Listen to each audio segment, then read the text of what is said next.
अगर मैं आपसे कहूं कि समंदर की गहराई में आज भी सैकड़ों एटम बम बिना पहरे के पड़े हैं, ना कोई अलार्म, ना कोई सुरक्षा, ना कोई कंट्रोल। ये बम आसमान से नहीं गिरेंगे, ये चुपचाप सड़ रहे हैं और हर दिन समंदर को जहर बना रहे हैं। सवाल सिर्फ ये नहीं कि ये कहां हैं, सवाल ये है ये कब फटेंगे, और जब ये फटे तो क्या इंसान बचेगा। 20वीं सदी का मध्य दुनिया दो खेमों में बंट चुकी थी, एक तरफ अमेरिका, दूसरी तरफ सोवियत यूनियन। यह युद्ध गोलियों का नहीं था, यह डर का युद्ध था। हर दिन अखबारों में परमाणु हमले की आशंका, हर रात नेताओं के हाथों के पास न्यूक्लियर बटन। इंसान जमीन पर रहता था, लेकिन मौत आसमान और समंदर दोनों में तैनात थी। इसी डर की फैक्ट्री में जन्मी न्यूक्लियर पनडुब्बियां, चलते फिरते रिएक्टर, जो शांति के नाम पर पूरी दुनिया को बंधक बना चुके थे। न्यूक्लियर पनडुब्बी कोई साधारण युद्धपोत नहीं होती। यह एक ऐसा जहाज होता है जिसके दिल में परमाणु रिएक्टर धड़कता है। कोयला नहीं, डीजल नहीं, बल्कि यूरेनियम की शक्ति से चलने वाली मशीन। इस रिएक्टर का फायदा साफ था। पनडुब्बी महीनों तक सतह पर आए बिना समंदर की गहराइयों में छुपी रह सकती थी। ना ईंधन भरने की जरूरत, ना हवा की कमी। लेकिन इसी ताकत में छुपा था सबसे बड़ा खतरा। एक ही जहाज में रिएक्टर, रेडिएशन और कई बार परमाणु मिसाइलें। मतलब एक चलती हुई परमाणु प्रयोगशाला जिसके अंदर जरा सी गलती पूरे समंदर को जर बना सकती थी। कोल्ड वॉर के दौर में अमेरिका और सोवियत यूनियन एक दूसरे से आगे निकलने की होड़ में सैकड़ों न्यूक्लियर पनडुब्बियां बनाने लगे। हर नई पनडुब्बी ज्यादा तेज, ज्यादा गहरी और ज्यादा घातक। इन जहाजों का मकसद युद्ध नहीं था, बल्कि डर पैदा करना। दुश्मन को यह एहसास दिलाना कि अगर हमला हुआ तो जवाब समंदर की गहराई से आएगा। लेकिन किसी ने यह नहीं सोचा कि अगर यही पनडुब्बी कभी वापस नहीं आई तो उसका अंजाम सिर्फ एक देश नहीं, पूरी धरती भुगतेगी। शीत युद्ध के इतिहास में कुछ पनडुब्बियां ऐसी हैं जो मिशन पर गईं, लेकिन कभी लौटकर नहीं आईं। 1968 का साल, अमेरिका की न्यूक्लियर पनडुब्बी यूएसएस स्कॉर्पियन अटलांटिक महासागर में रहस्यमयी तरीके से गायब हो गई। उसके साथ डूब गए 99 नौसैनिक और एक पूरा परमाणु रिएक्टर। उसी साल सोवियत यूनियन की के 129 तीन परमाणु मिसाइलों के साथ प्रशांत महासागर की गहराइयों में समा गई।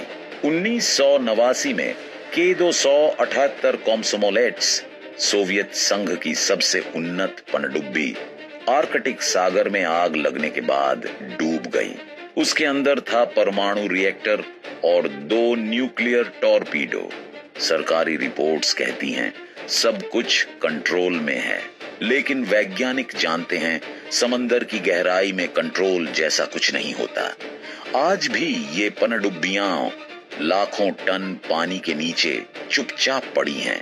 कोई चेतावनी बोर्ड नहीं, कोई सुरक्षा घेरा नहीं, बस जंग खाता लोहा और उसके भीतर धीरे धीरे टूटता परमाणु जहर। ये केवल इतिहास नहीं है, ये वो विरासत है जो अभी भी जिंदा है। समंदर की गहराई में सब कुछ शांत लगता है, ना शोर, ना हलचल, लेकिन यही शांति सबसे खतरनाक दुश्मन को जन्म देती है, समय। न्यूक्लियर पनडुब्बियां जिस स्टील से बनी थीं, वह युद्ध के लिए तो मजबूत था, लेकिन सदियों के लिए नहीं। नमकीन पानी, भारी दबाव और ठंडा अंधेरा, इन सब के बीच लोहा धीरे धीरे गलता है। सबसे पहले पनडुब्बी की बाहरी परत पर जंग लगती है, फिर यह जंग अंदर की सुरक्षा दीवारों तक पहुंचती हैं। वही दीवारें जो परमाणु रिएक्टर को समंदर से अलग रखती थीं। वैज्ञानिक इसे कहते हैं कोरोजन क्लॉक, एक ऐसी घड़ी जो हर डूबी हुई पनडुब्बी के लिए अलग अलग गति से चलती है। कुछ में यह प्रक्रिया दशकों में होती है, कुछ में सदियों में।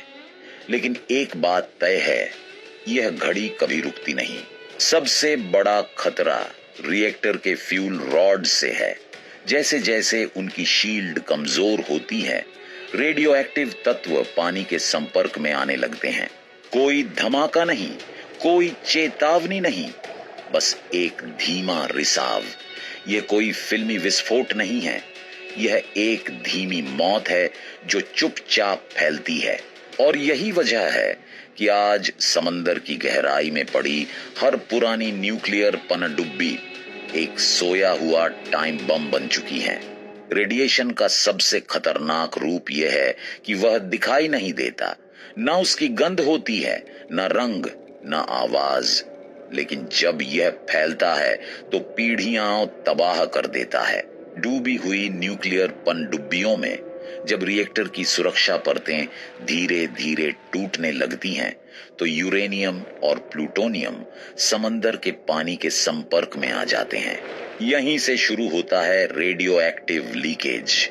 यह कोई अचानक हुआ विस्फोट नहीं होता, यह एक धीमी प्रक्रिया है, बूंद बूंद जहर। रेडियो एक्टिव कण पहले समंदर की मिट्टी में मिलते हैं, फिर प्लैंकटन उन्हें अवशोषित करता है। छोटी मछलियां प्लैंकटन खाती हैं, बड़ी मछलियां छोटी मछलियों को, और इस तरह रेडिएशन ऊपर चढ़ता जाता है फूड चेन के जरिए। वैज्ञानिक इसे कहते हैं बायो एक्यूमुलेशन, मतलब जहर का जमा होते जाना। समस्या यह है कि रेडिएशन का असर तुरंत नहीं दिखता। कई बार 10 से 20 साल बाद कैंसर, अंगों की खराबी और डीएनए में बदलाव सामने आते हैं। सबसे डरावनी बात यह है, रेडिएशन सीमाएं नहीं मानता। एक देश के समंदर में फैला जहर दूसरे देश की मछलियों में मिल सकता है। आज जो रिसाव छोटा लग रहा है, वह आने वाले समय में एक वैश्विक स्वास्थ्य संकट बन सकता है। और तब कोई यह नहीं पूछेगा कि यह पनडुब्बी किस देश की थी। जब रेडिएशन समंदर में फैलता है तो उसका पहला शिकार इंसान नहीं बनता, बल्कि समुद्री जीवन। समंदर के भीतर हर जीव एक नाजुक संतुलन में जीता है, लेकिन रेडियो एक्टिव तत्व इस संतुलन को चुपचाप तोड़ देते हैं। सबसे पहले असर पड़ता है प्लैंकटन और सूक्ष्म जीवों पर। यही जीव पूरे समुद्री जीवन की नींव होते हैं। इनके डीएनए में छोटा सा बदलाव पूरी प्रजाति को कमजोर बना सकता है। आर्कटिक और उत्तरी अटलांटिक क्षेत्रों में वैज्ञानिकों ने असामान्य मछलियां दर्ज की हैं। कुछ की आंखें पूरी तरह विकसित नहीं, कुछ के अंग विकृत। व्हेल और डॉल्फिन जैसे बुद्धिमान समुद्री स्तनधारी रेडिएशन के प्रति और भी संवेदनशील होते हैं। उनकी इम्यून सिस्टम कमजोर पड़ती है, प्रजनन दर घटती है और कई बार पूरा झुंड अचानक गायब हो जाता है। कोरल रीफ, समंदर के जंगल रेडिएशन और भारी धातुओं से धीरे धीरे मरने लगते हैं। जब रीफ मरते हैं तो उनके साथ हजारों प्रजातियां भी खत्म हो जाती हैं। यह नुकसान तुरंत सुर्खियों में नहीं आता, लेकिन समंदर के नीचे एक साइलेंट इकोसिस्टम क्रैश चल रहा है। और इतिहास गवाह है, जब प्रकृति की पहली कुर्बानी होती है तो इंसान की बारी ज्यादा दूर नहीं होती। इंसान अक्सर सोचता है समंदर की गहराई में जो हो रहा है वो हमसे बहुत दूर है, लेकिन प्रकृति में कुछ भी दूर नहीं होता। रेडिएशन समंदर में घुलकर मछलियों के शरीर में जमा होता है। वही मछलियां बाजार तक पहुंचती हैं और फिर इंसान की थाली में। टूना, सैल्मन, कॉड, जिन्हें हेल्दी फूड माना जाता है, अगर रेडिएशन से प्रभावित हो तो वही भोजन धीरे धीरे जहर बन जाता है। रेडिएशन का असर तुरंत दिखाई नहीं देता। आज खाने वाला इंसान कल बीमार नहीं पड़ता, लेकिन सालों बाद कैंसर, थायराइड डिसऑर्डर और नर्वस सिस्टम की समस्याएं उभरने लगती हैं। सबसे खतरनाक असर डीएनए पर पड़ता है। रेडिएशन जीन में बदलाव करता है, जिसका परिणाम अगली पीढ़ियों में जन्म दोष और कमजोर इम्यून सिस्टम के रूप में सामने आता है। यानी यह संकट सिर्फ हमारे लिए नहीं, हमारे बच्चों के लिए भी है। विडंबना यह है कि इस खतरे का कोई चेहरा नहीं, कोई धमाका नहीं, कोई सायरन नहीं, बस एक धीमी अदृश्य विरासत जो कोल्ड वॉर ने छोड़ी और जिसे आज पूरी मानवता अनजाने में ढो रही है। जब यह खतरा इतना साफ है तो एक सीधा सवाल उठता है, इन डूबी हुई न्यूक्लियर पनडुब्बियों को बाहर क्यों नहीं निकाला जाता? जवाब आसान नहीं, और यही सबसे डरावनी बात है। पहली समस्या है तकनीकी जोखिम। ये पनडुब्बियां हजारों मीटर गहराई में पड़ी हैं। उनकी हालत अब वैसी नहीं जैसी डूबते समय थी।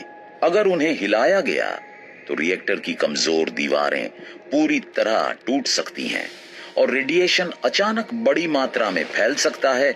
दूसरी समस्या है खर्च। एक ही न्यूक्लियर पनडुब्बी को सुरक्षित तरीके से निकालने में अरबों डॉलर लग सकते हैं, और ऐसी पनडुब्बियां दर्जनों नहीं सैकड़ों के करीब हैं। तीसरी और सबसे संवेदनशील समस्या है राजनीति। अगर कोई देश यह स्वीकार कर ले कि यह पनडुब्बी उसकी थी, तो कानूनी जिम्मेदारी, अंतर्राष्ट्रीय दबाव और मुआवजे की मांग अपने आप खड़ी हो जाएगी। इसलिए वर्षों से सबसे आसान रास्ता चुना गया, चुप्पी। समंदर गहरा है, नजर से दूर है, और जब तक कोई बड़ा हादसा नहीं होता दुनिया सवाल नहीं पूछती।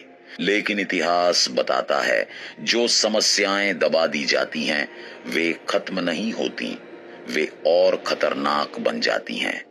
वैज्ञानिकों के लिए सबसे डरावना शब्द है क्रिटिकल स्टेज। कुछ डूबी हुई न्यूक्लियर पनडुब्बियां अब उसी अवस्था में पहुंच चुकी हैं। दशकों से चल रही जंग और सडन उनकी रिएक्टर शील्ड को इतना कमजोर कर चुकी हैं कि अब किसी भी समय बड़ा रिसाव हो सकता है। आर्कटिक सागर में पड़ी के 278 कोमसोमोलैट्स को लेकर वैज्ञानिक खुलकर चेतावनी दे चुके हैं।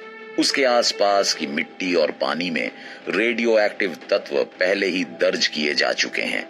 यह संकेत है कि सील अब पूरी तरह सुरक्षित नहीं रही। अगर किसी एक पनडुब्बी से बड़े स्तर पर लीकेज हुई तो वह सिर्फ स्थानीय समस्या नहीं रहेगी। समुद्री धाराएं रेडिएशन को हजारों किलोमीटर दूर तक ले जा सकती हैं। मत्स्य उद्योग तबाह हो सकता है। पूरे समुद्री क्षेत्र नो फिशिंग जोन बन सकते हैं। तटीय देशों की अर्थव्यवस्था, खाद्य सुरक्षा और लोगों की सेहत सब एक साथ संकट में पड़ सकते हैं। सबसे खतरनाक बात यह है, इस आपदा का कोई अभ्यास नहीं हुआ है, न कोई ग्लोबल प्लान, न कोई तय जिम्मेदारी। यह परमाणु संकट अचानक धमाके के साथ नहीं आएगा। यह धीरे धीरे फैलेगा, और जब दुनिया को एहसास होगा तब शायद बहुत देर हो चुकी होगी। शीत युद्ध खत्म हो चुका है, लेकिन उसकी परमाणु छाया आज भी समंदर की गहराइयों में सांस ले रही है। डूबी हुई पनडुब्बियां हमें याद दिलाती हैं कि युद्ध सिर्फ जमीन पर नहीं लड़े जाते, उनके जख्म सदियों तक रहते हैं। आज हमारे पास आंखें फेर लेने का विकल्प है या जिम्मेदारी लेने का साहस, क्योंकि अगर समंदर जहरीला हुआ तो यह सवाल नहीं बचेगा कि गलती किसकी थी, बस इतना बचेगा कि बचा कौन और कौन नहीं।